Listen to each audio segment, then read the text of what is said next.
टांगण वंदिन चरण डोळ्यान पाहिन रूप तुझे प्रेमे अलंगिन आनंदे पूजन भावे वाळीन म्हणे नावा त्वमेव माता पिता त्वमेव बंधुश्च सखा त्वमेव विद्या करुणं त्वमेव सर्वं मम देव आयेन वाचा मनसेन्द्रियैर्वा बुद्ध्यात्मना वा प्रकृति स्वभावा करोमि यद्यत् सकलं परस्मै नारायणायति समर्पयामि अच्युतं केशवं रामनारायणं कृष्णदामोदरं वासुदेवं हरि गिरिधरं माधवं गोपिकावल्लभं जानकीनायकं रामचन्द्रं भजे हरे राम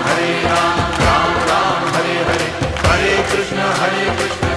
कृष्ण हरे हरे हरे राम राम राम हरे हरे हरे कृष्ण